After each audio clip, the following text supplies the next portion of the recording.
Good morning children. पाठ को आगे बढ़ाते हुए आज के वीडियो में मैं विशेषण के भेद के बारे में चर्चा करूंगी। तो सबसे पहले हम जानते हैं कि विशेषण के कितने भेद होते हैं।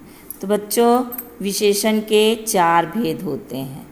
देखिए, एक है गुणवाचक विशेषण, दूसरा है संख्यावाचक विशेषण, तीसरा है परिमाणवाचक विशेषण और चौथा है सार्वनामिक विशेषण।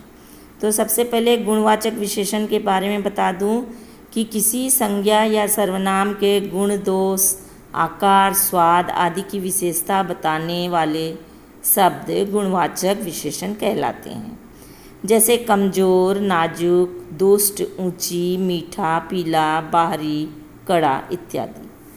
संख्यावाचक विशेषण, यह विशेषण संज्ञा या सर्वनाम की संख्या बताते हैं, लेकिन यह फिर 2 तरह के होते हैं।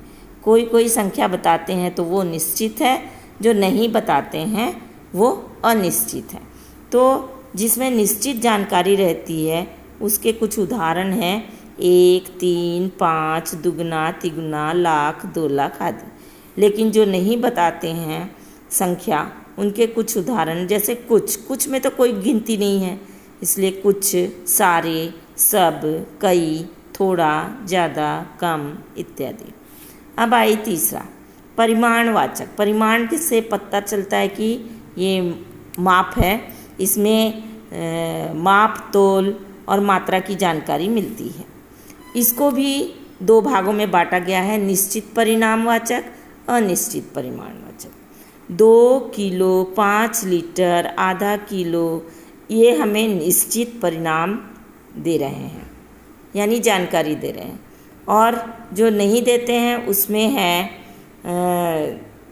कुछ, थोड़ा, ज़्यादा, इतना, उतना आदि। अब हमारा चौथा आता है सार्वनामिक विशेषण।